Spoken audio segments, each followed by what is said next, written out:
Сайн байцгаана уу хүнд үзэгчтэй.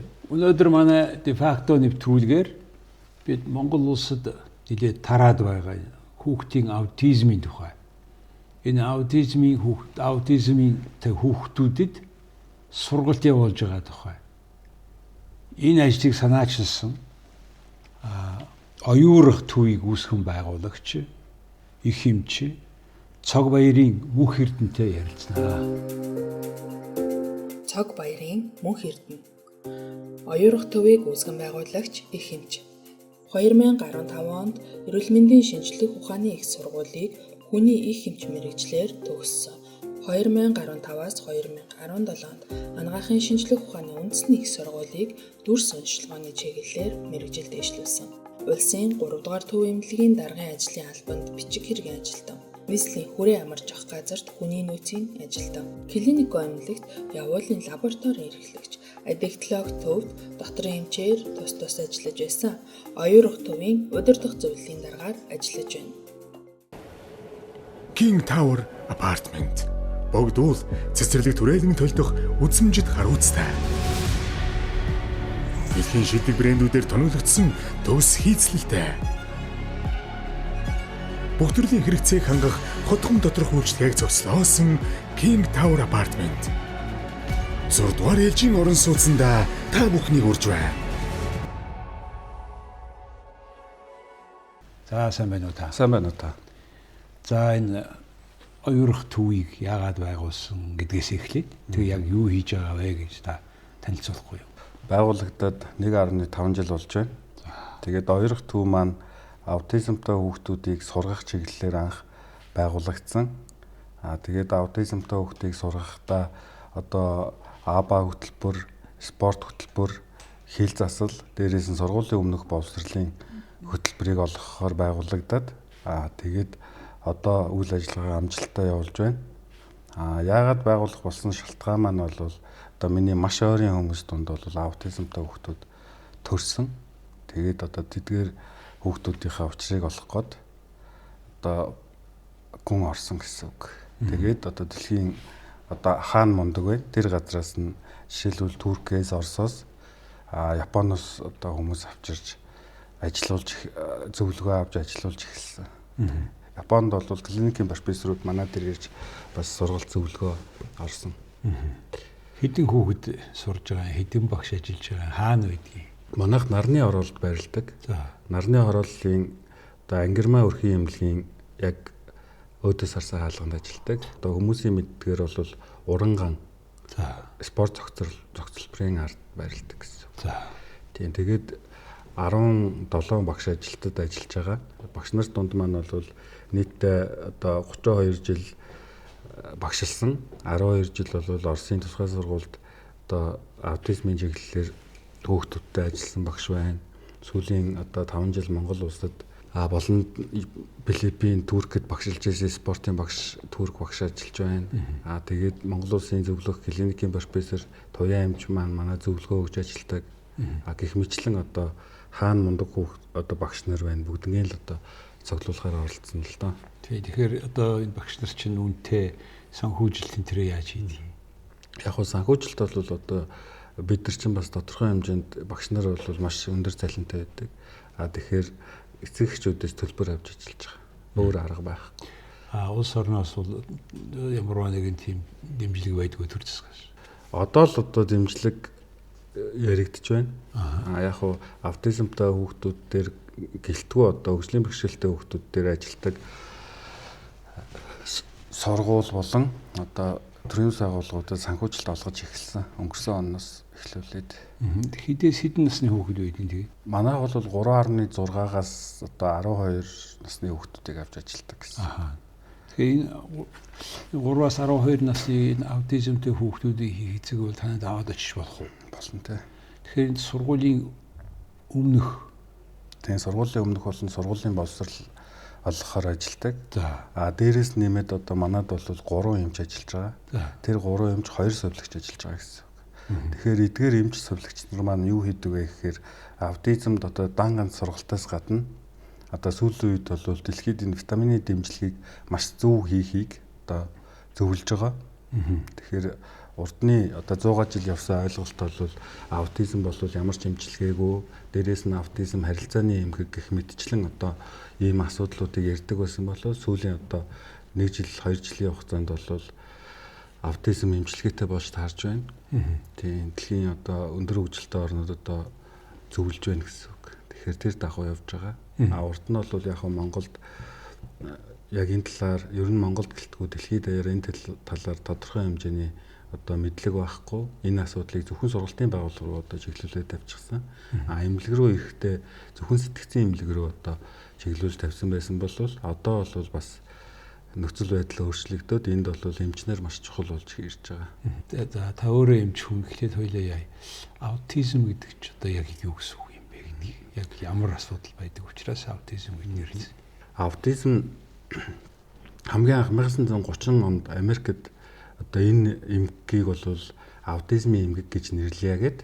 Тэгээд 1960 онд болохоор анх аутизмд одоо зориулсан хөтөлбөрийг боловсруулад тэр хөтөлбөрөө АБА гэж нэрлсэн байдаг.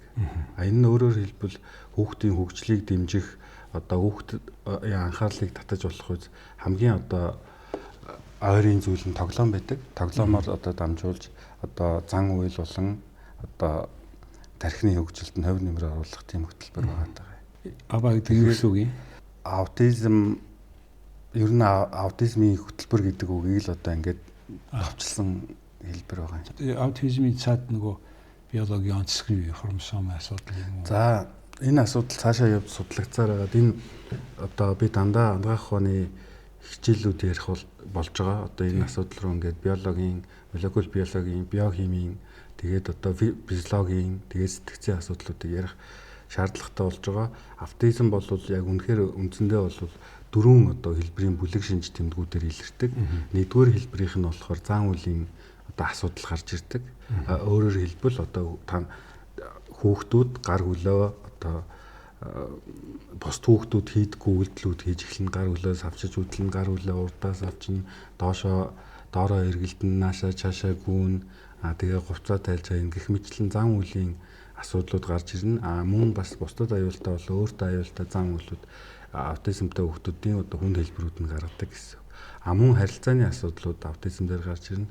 Харилцааны асуудлууд бол нүдрүү харахгүй байх, одоо энийг хийгээд ихэхээр команд биелүүлэхгүй байх, гэх мэт бусдад тоглохгүй байх, эцэг эхтэйгээ тэр одоо тоглохгүй байх гэх мэтлийн ийм харилцааны асуудлуудаар гарч ирдэг. Дээрээс нь хамгийн бас чухал шинж тэмдэг бол одоо хэл ярианы хөгжил. Аутизм дээр хэл ярианы хөгжил бол дийлэнхт нь одоо хоцорсон байдаг. Аутизмын ганц нэг хэлбэр дээр нь бол хэл яриа хэвийн бүр илүүж байх тохиолдол байдаг. Тэгэхээр энэ нь бол маш бага хувь. Тэгээд Аспергерийн хэлбэрийн аутизм дээр одоо гарч ирдэг. Дөрөв дэх асуудал нь болохоор мэдрэхүйн асуудал аутизм дээр маш өндөр байдаг. Тэгээ мэдрэхүй гэдэг нь одоо бид нар бол үндсэндээ сонсголын мэдрэхүй, үнэрлэх мэдрэхүй, амтлах мэдрэхүй, харааны мэдрэхүй, тэгээд биеийн одоо термо болон баара өвдөлтийн гэх мэтлэн олон мэдрэхүйгээс одоо хүн энэ гадаад орчноос одоо мэдээлэл хүлээж авч боловсруулж одоо дамжуулж хариу үйлдэл үзүүлж идэг. Аутизмтай хүүхдүүд дээр бол аль хэсэг бүлэг мэдрэхүй нь одоо өөрчлөгдсөн байдаг. Жишээлбэл одоо аутизмтай хүүхдүүд дийлэнх нь олон нийтийн газар очиод ойролж хашгирч уйлдаг. Сайн ажиглах юм бол ойролж хашгирч уйлахаас илүү жихэд арьжсан байдаг. Тэгэхээр тэр дуу чимээнд маш одоо өндөр мэдрэг байна гэсэн үг. Бидний одоо ердийн гэж сонсоод байгаа дуу чимээг бол маш өндөрөөр хүлээж авчна гэсэн үг. Хажууд нь хүмүүс ойролтойд байгаа мэтээр сонсогдож байгаа гэсэн үг. Аутизмтай хүүхдүүдийн ихэнх нь одоо хоолыг ялгаж иддэг. Тэгэхээр хоолыг яагаад ялгаж иддэг байгаа юм бэ гэхээр амтлах мэдрэхүйд бас өөрчлөлт орсон байна гэсэн. Бидний ердийн давстаа, гашуун, нисун одоо энэ хилний булцууд дээр байгаа 6 одоо төрлийн хилэн дээр байгаа 6 төрлийн булцуу одоо амтыг төрөл бүрээр мэдэрдэг бол аутизмтай хүүхдийн энийг хит их юм уу тэгж мэдэрч байгаа гэсэн үг. Тийм учраас одоо маш гашуун юм амруу нээх гээд байхаар хүүхдүүд хоол идэхгүй гэж ууралж уцаарлж одоо орилж хашгирч уйлдаг гэсэн. Дээрээс нь амтлах мэдрэхүй, үнэрийн мэдрэхүйтэй одоо хамт явдаг. Сайн ажиглах юм бол аутизмтай хүүхдүүдийг хоол ойртуулахаар тэрийг холоос үнэртэй дотор нь идэх дургуй зүйлс нь байгаа гэдгийг одоо мэдэж чаддаг. Тэгээд дээрэс нь аутизмтай хүүхдүүд багахан хэмжээний одоо ус хувцсан дээр нь тусгаар маш ихээр одоо норцсон юм шиг тайлж хайдаг. Зарим хүүхдүүд бүр нүцгэн байхыг ирмэлцдэг. Ягаад гэвэл одоо бидний ердийн гэж одоо өмсөж байгаа хувцас одоо ноос нь ширүүн цамц өмссөн мэтэр мэдрэгдэж байж болцсохгүй гэсэн. Тэгээд дээрэс нь үнэр амтлахгүй. Тэгээд заримдаа одоо өвдөлт. Тэгээд зарим хүүхдүүд бол хүүтэн халууныг одоо огт мэдэрдэггүй. Гараа төлөх нь биш. Тийм. Тэгэхээр өвдөлтийг мэдрэхгүй гэдэг нь өөрийгөө одоо зураад гэмтээгээ орхичдаг. Зарим хүүхдүүд бол одоо хүүтэн усанд ороо суучдаг. Зарим хүүхдүүд одоо нэг тийм хүнд юм хүнжилч юм уу нөмөрч унтахыг ирмэлцдэг. Гэх мэтлэн энэ мэдэрхүүн маш өндөр асуудлууд байгаа. Мэдэрхүүн асуудлуудаас болоод одоо яг үндсэн процесс өрнж эхэлнэ. Аутизмтай хүүхдийн энэ байнгын өндөр мэдэрхүү байна гэсэн. Тэгэхээр байнгын өндөр мэдрэхүүдээр одоо байхад сайн тал бий, мууч тал бий. Одоо сайн тал нь бол аутизмтай хүүхдүүдийн 10% нь бол гоц авьяастай болж хөгждөг. Тэр талаар бол олон нийт одоо хамгийн сайн одоо харагдаж байгаа кино бол нөгөө Forrest Gump байна. Тийм Forrest Gump. Тэгэл одоо дэлхийн алдартай хүмүүсийг одоо Elon Musk-аас ахуулаад алдартай хүмүүсийг Mozart-тэй одоо аутизмтай байсан гэж ярьдаг. Гэтэ тухайн үед нь бол бид амьдарч байгаагүй учраас сайн мэдэхгүй байна. Тэр хүнийг яг ингээд үзэж байгаагүй учраас гэсэн үг шүү дээ. Хэдэн наснаас ихэд ийм юмнууд илэрлүүд гардыг болоо. Хизээ ер нь их эцэг нь мэдж ойлгодог юм болоо. 8 сартаагаас ажиглагдах боломжтой. Гэхдээ энэ үед бол тархины хөгжлийн одоо их тесрэлт явагдаж байдаг учраас тэгээс 2 наснд тархи одоо тэр бум гаруй 9 байгаа. Одоо угаасаа төрдөг гэсэн үг. Тэр бум гаруй 9 хоорондоо одоо 25-аас 2500 орчим мэдрэлийн эсүүд ингэж бие биентэйгээ холбогддог гэсэн. Яг энэ үед бол ажиглагдах нь жоохон сул байдаг. 2 настайгаас хойш бол одоо илт мэдэгдэж эхэлдэг гэсэн. Эрт мэдхтэй энийг бас ямар нэг хэмжээгээр засаж задруулах зогсоох янз бүрийн боломж байх уу? Одоо харин байдаг болоод. Хоёлаа энэ ярилцлага өрнсөөр байгаад одоо тийшээ явах байх гэж найдаж байна. Мэдэрхүү асуудлууд ингээд гараад эхэлсэн чинь энэ нөгөө тархи яг хөгждөг үедээр тархины төвүүд тархинд бол нейронуудын богинорл нэг одоо үйл ажиллагааг хариуцсан нейронуудын богинорл байгаа. Тэр нейронуудын богинорлыг бол тархины төв гэж нэрлэдэг байгаа. Тархины төв төрсэн цагаас эхлүүлээд өөр хоорондоо холбоосууд үүсгэж одоо хөгжиж идэг. Энэ холбоос дээр одоо мэдрэлийн эсийн онцлог бол нейрон гэж нэрлэж байгаа. Мэдрэлийн эсийн онцлог нь нэг мэдрэлийн нөгөө мэдрэлийн одоо сэрэл дамжуулах. Тийм холбогдож сэрэл дамжуулах байгаа. Тэгээд хүний мэдрэлийн эсд 2 төрлийн одоо холбоос байдаг. Нэг нь бол цахилгаан холбоос, шууд мэдрэлийн хоорондоо бөөрөөрөө юм одоо дентрит аксоноор холбогдож байгаа. Нөгөөх нь бол синапс гэдэг бүтцийг үүсгэж холбогдож байгаа. Синапс гэдэг бүтц нь болохоор синапсын өмнөх мембран, синапсын завсар, тэгээд синапсын дараах мембран гэсэн бүтцтэй. Синапсын өмнөх мембранд болохоор урьдчилан бэлтгэгдсэн одоо бидний сайн мэдих допамин, норадреналин, серотонин, ацетил холин, гапа гэх мэтлэн одоо яг ямар үйл ажиллагаа хариуцж явж байгаагаас шалтгаалаад тийм одоо нейромедиатор буюу медиатор зуучлагчуд байдаг. Энэ медиатор зуучлагтсан 20 нанометр хэмжээтэй мэдрэлийн одоо холбоосынхаа завсар асгараад дараагийн одоо мэдрэлийн рецептор буюу мэдрүүрүүд тэрийг хүлээж аваад одоо дамжуулах цаашаа дахиад ионы сувгууд нэгдээд гаднаас ионууд нь орж ирээд мэдрэлийн ингээд сэрлээ дамжуулах үйл ажиллагаа явагддаг. Энэ процесс дээр алдаа гарснаас болоод одоо түлхүүр цоочны зарчмаар хараад тэр нөгөө импульс цаашаа дамжаа явах ёстой байхгүй. Тэгсэн чинь энэ ч алдаа гарснаас болоод саяын шинж тэмдгүүд одоо гарч ирээд байгаа. Саяын шинж тэмдгүүд гэдэг нь нөгөө түрүүн ярьсан хувцас дайлж авах мэдэрхүүн одоо сонсгол хийх их байх. Одоо тэр рецептор дээр багахан хэмжээний шүүрэл ялгархад нөгөө рецептор нь хит өндөр хүлээж аваад байвал одоо бидний ердийн гэж хүлээж авж байгаа зүйлс маш өндөр сонсогдно гэсэн үг. Энэ үнэрлэгүүдээр амтлагуудаар ингээд бүгд илэрнэ гэсэн үг тийм. Энэ хараа тэгэхээр наад чинь мэдрэлийн тархин дотор байгаа тэр эсүүдийнх нь үйл ажиллагааг яриад байна шүү. Яа нэгдэх үе мэдээлэл аваад яаж боловсруулах вэ энэ гэдэг. Энэ бүхэн чинь хромосомтой холбоотой юм уу эсвэл ер нь яагаад аутизмтай хүүхэд төрдөг тийм шинжлэх ухааны үндэслэл байна уу? одоо мэдрэлийн эсийг ярих гэж байгаа бол бид нар эсийн тухай ерөнхий ойлголтоо мэддэг байх ёстой. Эс гэдэг бол хүний бие хүн болон амьтан ургамлын бүтэц үйл ажиллагааны хамгийн нэг бага нэгж нь. Бүхэл амьд тийм. Одоо хүн дээр л энэ процесс юм уу эсвэл явагдаж байгаа бол энэ эсээс хайх хэрэгтэй болж эхэлж байгаа. Эсүүд одоо хоорондоо эс өөрийн гэсэн удирдлагатай байдаг. Тэр удирдлагыг одоо бий болгодог зүйл нь бөөмн дотор байдаг. Таны яриад байгаа хоромсоом ген гэсэн үг. Бөөм бол өөрийн гэсэн гадаргуу дээр 10 нанометр хэмжээтэй нүхтэй. Тэр нүхээр бол одоо генээс уншигдсан мэдээлэл гарч ирдэг гэсэн.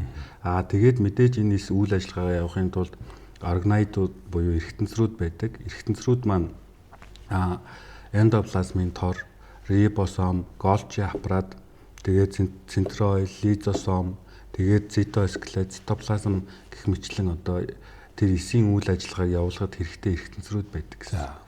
За эдгээр эргэтэнцрүүдийн үйл ажиллагаа нь одоо төрөлжин хөгжсөн эсийн үйл ажиллагаанд одоо зориулагдсан байдаг. Жишээлбэл одоо цусны эсийнх бол цусны улаан эсийнх бол ДНК дээрээс буюу ген дээрээс цусны улаан эсийн гемоглобин уншилтыг л одоо их уншдаг гэсэн үг. Мэдрэлийн эсийнх болохоор одоо төрөүний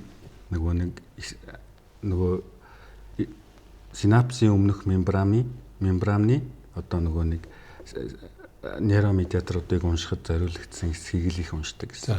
Ясных болохоор өөрийнхөө мэдээллийг уншина гэсэн үг. Булчингийнх бол өөрийнхөө миоглобин ч юм уу тэр уургийг үйлдвэрлэхэд одоо хэрэгтэй материалаа уншина гэсэн үг. Тэгэхээр хаана тэр юунес буудыг гацаад ийм хүүхэд төрдөг. За одоо ингээ явсаар гад хоёлаа орно. Хоёлаасаа ерөнхий эсийн мэдээлэл эсийн талаар ерөнхий одоо энэ бол 8 дугаар ангид хүн болгонд заагдсан хичээл байгаа. Тэгэхээр ийшээ орохын тулд мэдрэлийн эсийн өөрийнх нь онцлогийг одоо энэ сая ярьсан дээр нэмээрч мэдрэлийн бусад бүх эсийн адилаар бас бөөмтөө бас эргэтэнцрүүдтэй.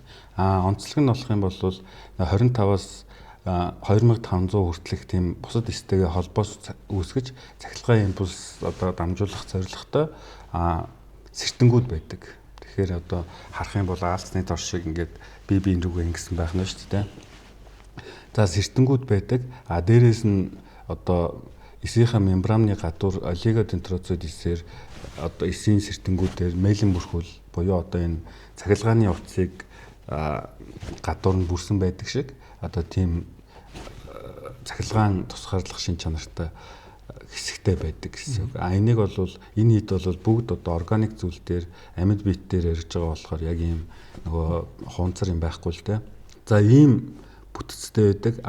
Сая би тэр хамгийн урт эрдэн аксоны төгсгөл дээр урдчлан бэлтгэгддэг нейромедиаторууд буюу одоо мэдээлэл зуучлагч нар байдаг. Энэ мэдээлэл зуучлагч нар хаанаас ер нь бий болох боломжтой юм бэ гэхээр нөгөө эсийн бөөм буюу эсийн хүний бүх мэдээллийг агуулж байгаа хэсэг дээрээс уншигдах боломжтой байдаг гэсэн. За энэ уншигдах процессыг ярихын тулд дахиад хэдүүлээ молекул биологийн хичээл рүү орно гэсэн үг. Молекул биологи гэдэг нь юу вэ гэхээр одоо генийн засварууд, генийн одоо унших дараалал. Тэгээд энэ хэсэг одоо юу ярих шаардлагатай болно. Нийт хүн болвол эцэг эхээсээ ээжээсээ 23, ааваасаа 23 хоромсоо авдаг. За энэ 23 хоромсоо нийлээд 46 хос хоромсоо болдог.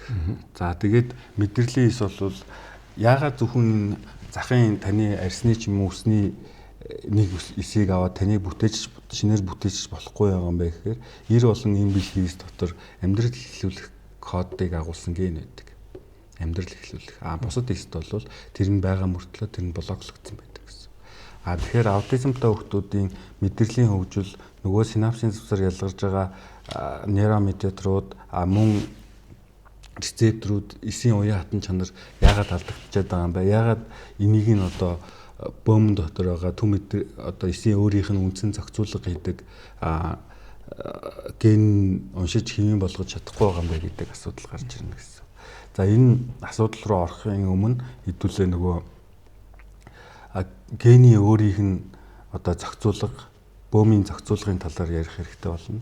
Бөөм бөөм дотор бол ген байгаа. Ген хэрхэн одоо мэдээлэлээ хэдэн төрлийн зохицуулгаар ингэж яг энэ генийг уншин шүү. Энэ генийг уншиж энэ ис мэдрэлийн ис болно шүү. Эсвэл энэ генийг уншиж энэ ис ясны ис болно шүү. Эсвэл нойр улцхан ис болно шүү гэдгийг заадаг генийн хэсгүүд бүх одоо хоромсоонд байгаа. Энэ нь бол хамгийн эхлээд хоромсоомын өөрийнх нь эрчлээсийг үүсгдэг гистон уургаас шалтгаалдаг. Гистон уурга одоо сулраад ирэхээр тэр хэсгийн ген уншигдах боломжтой болж эхэлдэг гэсэн. За гистоны дараа модификац зохицуулга гэж байгаа. Энэ нь бол одоо суларсан хэсгүүд одоо уншигдах боломжтой бүр маш их хэмжээгээр нөгөө нэг эрчлээс нь суларж өгдөг. Тэгээд enhancer гэж зохицуулга байгаа. Promoter гэж зохицуулга байгаа. Энэ нь бол тэр уншигдах генийг хажуудч байж болно. Эсвэл маш олон гений одоо дараач байж болно гэсэн. Enhancer энэ генийг уншин шүү гэдэг мэдээллийг агуулсан байдаг гэсэн. За enhancer-аас дараа нь болохоор promoter зохицуулга гэж байдаг. Promoter зохицуулга бол энэ генүүдийн бас дарааллыг унших. Яг тэнцэнээс нь promoter дээр энийг унших уугүй юу гэдэг эцсийн шийдвэр гарч идэг. Тэгэхээр promoter гэдэг бол бас нөгөө маш олон генүүдийн одоо амин хүчлүүдийн тийм бүрдэл байдаг. За энэ промотер дээр асуудал бас гараад идэг. Тэгэхээр энэ промотер хэрвээ ажиллахгүй бол тэр эсийн одоо уншигдах ген зөв уншигдахгүй гэсэн үг байхгүй.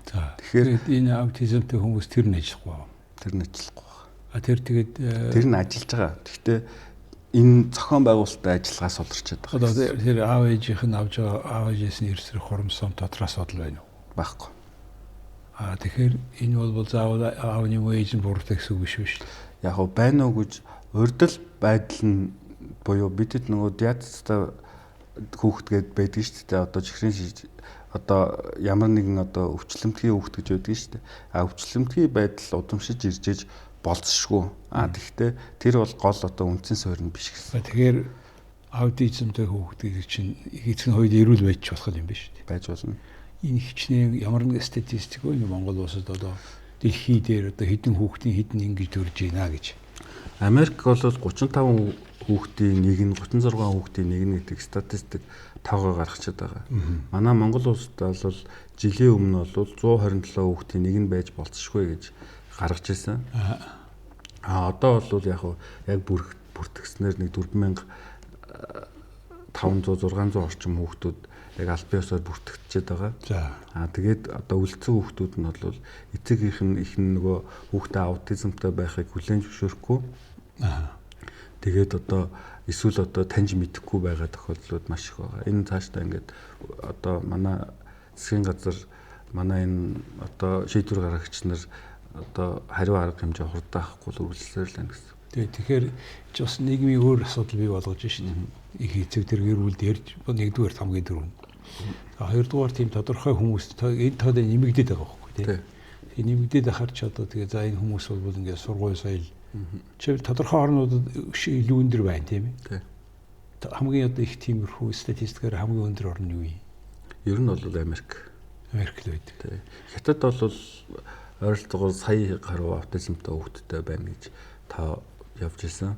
Америк бол 35 хүүхдийн нэг нь 36 хүүхдийн нэг нь гэж тийм тоонууд явдаг. Тэгэхээр бид хүүхдийн тухай яриад шүү дээ. Тэгэхээр ч одоо ингээд том хүн болно шүү дээ. Болно. Би хаанч том болоод ингээд бүр их эцгээсээ том болно тийм ээ. Тэгээ хэрвээ ялангуяа тэр харилцаан дээр өөр гаж зан тэр гаргах юм бол тэгээ яах вэ? Тэгэл нийгмээс тусгаарлагдана гэсэн үг. Наад ч одоо бид яригдахгүй харагдахгүй байгаа болохоос асуудал гараад шүү дээ. Тэгээ асуудлууд байгаа. Яг одоо энэ ярилцлаганд орохоос өмнө над руу нэг одоо танил маань утассан. Утастай 20 настай одоо хүүхэд байна. Тэгээ одоо зан одоо хар шингийн хувьд бол одоо маш их хүнд өөрөө ч одоо би засч чаддаггүй. Тийм нөхцөл байдал үүсэж байгаа. Одоо тийм нөхцөл байдалд одоо яг харилцахад хүүхэд байхаа болцсон учраас маш хүндэлтэй. Тэгээд манай багш нар чинь дийлэнх нэмэгтэй тий. Тэгээд 20 настай хүний шээлгэж одоо хөндрүүлэх асуудлууд гарч ирнэ. Эннээс ахуулаад тэгээд нөгөө амар том биетэй болохоор түлхэхээр нөгөө багш нар манай унаад өгнө. Их мэтлэн санаандгүй зохиод авахч тохиолдол байдаг. Одоо тэр хүүхдүүд нь одоо нөгөө бусдад аюултай сөрөг зан үйлтэй хүүхдүүд байдаг байхгүй. Тэр хэд нь бол одоо зохих хазах юм шидэх гэх мэтлэн зан үйл гаргаж болдог. Тийм тэгэхээр одоо тийм нөхцөл байдал үүсдэг. Гэхдээ азар одоо дэлхийн шинжлэх ухаан одоо энэ асуудлыг одоо тун удахгүй нэг талд нь шийдэх байх гэж. Шийдсэн л дээ. Гэхдээ одоо нийгмийн ойлголцлын асуудал байгаа юм гэсэн. Аха. Тэгэхээр төрөөд тэгжил төрдөг юм биш. Түүнээс биш явандаа тэрийг олборж олно гэж байхгүй тийм. Ер нь олно. Олно. Олно. Эрүүл хүн байж байгаа аутизмтай болох юм уу? Яаж? Харин тийм хэдэн наснаас? Харин тийм л юм болчиход байгаа. Одоо юу? Тий. Одоо ер нь тийм болоод байна. Эрүүл явж байгаа хүн гээд хэдэн наснаас тийм өвчтэй болж байгаа? Ер нь бага наснда. Баг 5 6. Одоо ихэнх эцэгчүүдээ өгүүлэмж манай хөө зүгээрээ сайн ярьдаг байсан. 2 настайгаас ингэчлээ гэдэг ийм асуудлууд гарч ирдэг тийм. 2 настайгаас л гинт гарцсан сонирн болоо л юм болчих. Тэгэхээр бид нар энийг дэлгэрэнгүй ярихгүй байгаа болохоос том асуудал биш тийм. Тэгээ танай дээр одоо ийм сургалт явагдгаа гэж та ярьсан тийм. Багийн сургалт явагддаг гэсэн спортын хэл засвар тийм ээ. Сургуулийн өмнөх боловсрол. За энэ ажлуудыг ингээ хийхэд хэдэн цаг явагддаг. Одоо өглөө хизээ авчраад хизээ хүүхдээ аваа явуудгийг тэр хооронд юу болдгийг. За манайх ерөнхийдөө өглөө 8:30-аас 12:30 эсвэл 1-ээс 5 цагийн хооронд ингээ хичээлдэг. Дундуур нь одоо 30 минут орчим багш нар маань бол цай хоолнд ордог. Яг нэг хүүхэд бол манай дээр 4 цаг засварлалтгүй хичээл авдаг. Энд бол нэг хүүхдээр нэг багш байдаг. Нэг хүүхдээр нэг багш л байдаг. Тэр 4 цагийн сешн гэж ярьдаг шүү дээ. Тийм ажил болох юм шүү. Тэгээд энэ аутизмтай хүүхдүүд дээр бас төгөөмөл одоо гарч байгаа шинжилгээнүүд байгаа. Тийм. Энд бол одоо бүгднгийнх нь өсний хүнд металлын шинжилгээнд дээр дандаа өндөр байдаг тийм металлууд байгаа гэсэн үг. Тэгэхээр наад чинь энэ өсний хүнд металл их байна гэдэг чинь олдмол энэ байгаль орчноос орчин нөхцөөсөө болсон байж магадгүй юм байна. Тэр нь маш бага хувь гэсэн үг. Таны хэлсэн сая хэлсэн. За. Бага. Тэр нөлөө нь тэр нөлөө нь бага гэсэн үг. Тэгэхээр одоо өөр асуудал байгаа л гэсэн үг. Тий. Одоо тун удахгүй нийгэм маань ингээд өөрчлөгдөөд бусад дэлхийн улс орон яг энэ асуудлууд дээр хэрхэн хариу арга хэмжээ авч одоо иргэдтэй цааш төрөх хүүхдүүдийг одоо ийм асуудалтай төрүүлэхгүй байх үедээ гэдэг хариу арга хэмжээгээ би хурдан авч өгөөсөө гэд түрүүн ярилцлагын ихэнд хэлсэн шүү дээ.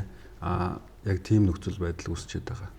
Тэгэхээр дэлхийд аль нэг орн тийм ээ. Ийм асуудлыг гаргахгүй байх талаас нь арга хэмжээнүүд арга хэмжээ авч эхэлж байгаа юм уу? Тийм. Зөндөө олон улс орнууд аваад эхэлсэн. Ямар арга хэмжээ шиг авах вэ? Тий, энэ нөгөө нэг асуудалтай юм дурдчих гээд байгаа байхгүй. Тэгэхээр ер нь бол аутизм эмчилгээтэй байна гэж ярьсан. Эмчилгээг нь хэдүүлээ сая ихэнх хэсгийг нөгөө ДНХ дээр байдгийн байна гэж ярьсан. ДНХ-гийн засвар гэж байдаг. ДНХ-гийн засвар нь өөрөө метилжих процессор явагддаг. Метилжих процесс гэж юу вэ гэхээр метилжих процесс алдагдсан болвол тэрийг нөхөж хийх ёстой. Энийг нөхөж хийхин тулд витаминаар нөхөх ёстой. Витаминаа шууд одоо гадаа эмийн сангаас аваад ууж болохгүй байх нь байна. Яагаад гэх юм бол гадаа эмээс ямар витамин ихээр поли хүчил хэрэг болж байна. Поли хүчил өөрөө амар олон нэртэй байгаа. Маш өндөр тунтаагийн одоо лекурин гэж нэрлэдэг байгаа. Ердийн хүүхдийн өдөрт авах шин дэжилийн хэмжээг нь болохоор полин хүчил, полины одоо асид, одоо полины кальци гэж нэрлэдэг байгаа. Бүр одоо яг эсэд хүний биед ороод химийн 4 төрлийн хувиралд ороод бие усны 5 метил тетрагидрополат гэж нэрлэдэг байгаа. Поли хүчил хүний биеийн махбодод оронгуудлаа ректутаза ферментийн тусламжтайгаар диметил поли хүчил болно. Тэгээд диметил поли хүчил нь дахиад ректутаза ферментийн тусламжтайгаар диметил тетрагидрополат болно. Диметил тетрагидрополат нь дахиад ферментийн тусламжтайгаар 5-10 метил тетрагидрополат болно. 5-10 метил тетрагидрополат нь дахиад ферментийн тусламжтайгаар 5 метил тетрагидрополат болно. 5 метил тетрагидрополат нь хүний тархинд хэрэгтэй тэр метилж хурвлыг дэмжих түлшин. Тэгэхээр хорвоо дээр витаминын нэмж байж. Гэхдээ яг тодорхой оролцоо, тодорхой тийм хэмжээтэйгээр тийм. Энэ хэмжээтэйгээр нөлөөлдөг гэж үзэж байна. Тэгэхээр энэ эмчилгээ бий болж байгаа юм ба шүү. Бий болцсон юм уу? Тэгээ гадны оронд бол бий болоод хийж байгаа. Америкт жишээлбэл нэг хүүхэд нэг эмч үзэхэд $800 тийм үнэтэй байдаг юм лээ. Тэгээд тэр хүүхэдтэй одоо витаминуудыг бичиж өгнө. Тэр эмчийн бичгээр бол витаминууд нь одоо эмийн сангаас авч болдог. Тэгээд тэр эмийн сангаар одоо ингээд үр дүн гарч байгаа тийм асуудлууд байгаа. Маш ер нь бидэд бол тэр өндөр тунтаагийн Монголд угаасаа олдохгүй. Тэгэхээр зүгээр энгийн нөгөө эмчнэр учраас энгийн нөгөө нэг 5 метил тетрагетра болоод олддог. Тэгэхээр ердийн хүүхдээ авах шимс хичээлээр одоо тэнд дэмжлэг үзүүлдэг гэсэн. Өдөрт авах ёстой шимт хичээлээр дэмжлэг үзүүлдэг. Дэмжлэг үзүүлээд юу болж байна гэхээр тэнд сайжрлууд, өөрчлөлтүүд маш хурдан явагдаж эхэлдэг. Мэдрэгдэх үзээ. Тэгэхээр ийм хүүхдний юм байгаа их эцгүүдэд бас ямар нэг хэмжээгээр энэ хүүхд идэгрэх найдвар байгаа юм байна тийм үү? Хэдэн нас хүртэл идэгрэх? Би одоо хамгийн дээдл нь 13 настай хүүхэдтэй яг одоо ажиллаж байна. Одоо эх 7 ногоос 16 настай хүүхэдтэй ажиллана. Тэгээд ер нь бол 13 настай ч бай үр дүнгууд маш хурдан гарч эхэлж байна. Та тэгэхээр тодорхой витаминыг Монголд байгаа витаминыг тодорхой дозоор нь одоо ингэж өгнө гэж та энэ угаасаа нөгөө тун хэмжээг нь сайн барахгүй бол нэг тосол одоо хитрэх юм бол хүүхдийн өөрийнх нь зан үйл ихсээд эхэлнэ. Одоо маш их хүчтэй гараа нөгөө савдлах ч юм уу, уур уцаар нэгсэх ч юм уу, эсвэл шалтгаангүй уйлаад эхлэх ч юм уу гэд тун хэмжээ амар ярьж байгаа юмар. Дэлхий дээр судалгаанууд байгаа. Том их сургуулиуд өөрсдөө бүр тодорхой хүмүүстээр хийсэн дүгнэлт юм танилцуулаад байдаг юм байлээ. Монголд энэ талаар хийсэн судалгаа байна уу? Судалдаг тийм институт байна уу? Тодорхой хэсэг бүлэг хүмүүс байна уу? Харин одоо энэ Монголын аутизмын холбоо гэдээ байгаа. Тэгэхээр тэрийг яг судалгаа нь илүү нөгөө харилцааны хуучин яриад исэн харилцааны эмгэг тал руугаа судлаад нийгмийн асуудлыг илүү судлаад одоо багш сургах асуудлыг илүү судлаад байгаа юм шиг харагддаг. Тэнд одоо мэрэгжлийн яг аутизм дээр ажиллаад байгаа эмч байна уу? Одоо би ч гэсэн аутизм дээр ажилладаг эмч гэд хэлэхэд яг энэ төрлийн сургалт явуулж байгаа, энэ эмчнэрийг бэлтгэж байгаа одоо сургууль байхгүй. Тэгэхээр одоо хүүхдийн хөгжлийн эмч ч юм уу эсвэл одоо мультифанкшн эмч ч юм уу те эсвэл аутизмын эмч гэдэг нэрийг бол ямар нэгэн сургууль төгсөж авах Монголд бол ямар ч боломж байхгүй. Тэгэхээр энэ ангаа ухааны сургуулиуд хувийнч бай, улсынч бай эдгээр өөрсдөө тийм нарийн мэрэгжил зааж хүн сурах хэрэгтэй байна гэсэн үг үү? Ер нь бол хэрэгтэй. Гэхдээ яг удаа саяхан яриад байгаа бүхэл асуудлууд миний одоо өнгөрсөн хугацаанд энэ багш нараасаа олж авсан мэдлэгүүд. Жишээлбэл одоо сая биохимийн витамины биохимийн талаар ярьлаа шүү дээ. 5 метил тетрагетраболатын талаар.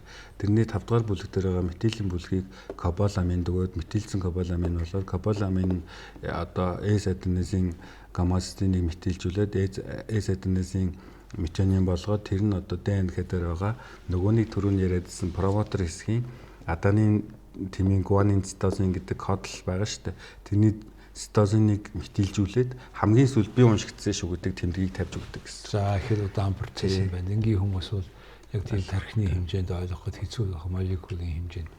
Ер нь өнөөдрийн ярилцлагаас юу гарч ирэх зэрэг энэ асуудал бол байхгүй магээ яваад байх асуудал биш болцсон юм байна. Тэ 4600 айл ийм хүүхэдтэй байна гэсэн үг шүү дээ. Наазах тэ. Тэгээ энийг эмчлэх бид нар энийгээ судлах гаргахгүй байх. Бусад орн тэр яг юу хийгдэж чинь тэрийг авах аль болохоор өөрсдөө чинь сэргийлэх ийм ажил нийгмийн хэмжээнд хийгдэхгүй болбол тэгээд одоо ингээд ийм хүмүүсийн чинь тоо нэмэгдээд байна шүү дээ гэж хэлж шүү дээ. Бусад Америкт 35 хүүхдээс нэг нэхэд манайх 127-аас нэг гэсэн тий. За ямар ч гэсэн бид хоёр ийм асуудлуудыг хөндөд гаргаа тавьчлаа. Тэгээд та бүхэн бол бас хүнд хэрэгтэй. Ялангуяа энэ хүүхдүүдийн хэцэгт хүүхдүүдэд нь хэрэгтэй ийм эмчилгээ хийгээд ихтэй явж байгаа юм байна жил хагас. Тэгээд энэ талаар одоо бид бүгдээрээ анхаарал мэдлэгтэй хандах хэрэгтэй болчихжээ л гэж харж байгаа тийм. За тэгээд танд амжилт хүсье. Танай хамт олонд энэ мэдээж нэг хүн хийчих ажил биш. Тэгээд нэг хүүхдтэй нэг багш ажиллана гэдэг чинь зөндөө олон багш хэрэгтэй гэсэн үг тийм ээ. Ийм сургуулиуд бас та Улаанбаатар 1.7 сая хүнтэй газар ганцхан сургууль шүү дээ 17 хүүхдтэй. Тэгэхээр ганцхан бас биш. Хэд хэдэн төвүүд бол шинээр нэгдэж байна. Дээрээс нь өмнө нь нэг 2 жил орчим үйл ажиллагаа явуулсан тийм байгууллагууд байдаг. Тэгэхээр яг хөө тэнд бол яг үндсэндээ витамины дэмжлэг энэ төр хийдэггүй л байгаа гэсэн. За гэхдээ нэгдсэн тийм үйл ажиллагаа явуулж харилцан суралцах тийм шаардлагатай юм байна л та. Тэгэд энэ аутизмын эмч нарын холбоо энэ төр гэж байх уу? Байхгүй. За хийх ажил их юм байгаа юм байна. Тийм ба. Баярлалаа. За баярлалаа. Нэвтрүүлэгт орж оролцсон. За тийм нийгмийн чухал асуудал учраас би тантай саяхан танилцмагцсан энэ асуудлыг бас ингэж ярих хэрэгтэй гэж. Ер нь аутизмын чиглэлээр энэтэй холбоотой үйл ажиллагаа явуулж байгаа олон нийтийн байгууллага хүмүүстэй хэд хэдэн ярилцлага хийсэн. Одоо би чинь 1000 гаруй ярилцлага хийсэн байгаа. Нийт тэрний дотор бол нэлээд энэ асуудлыг хүндсэн ярилцлага бий болсон. Түүний дотор гадаадын хүн энтертэй ярьсан байгаа багш энтертэй, эмч энтертэй. Бид нар Монгол улсад бас нэлээд тархаад байгаа энэ. Тархаж эхэлж байгаа юм уу? Бид тоо баримт байхгүй. Ямар ч л гэсэн энэ айлгэрт одоо ийм том асуудал бий болдог. Аутизмын тухай ярьлаа. За энийг яг энэ талаар яг сургууль байгуулад ажиллаж байгаа мөнх эрдэнэ нэмчтэй энэ тухай ярьлаа. Энэ оюурах төв гэж юм шин төв нэгдсэн байна. Баярлалаа. King Tower Apartment. Богдуул цэцэрлэг түрээлэн төлдөх үзмжид харуулцтай. Дэлхийн шилдэг брэндүүдээр тоногдсон төгс хийцлэлтэй. Бүх төрлийн хэрэгцээг хангах хотгон доторх үйлчлэгийг зогслоосон King Tower Apartment. 6 дугаар ээлжийн орон сууцндаа та бүхнийг урьж байна.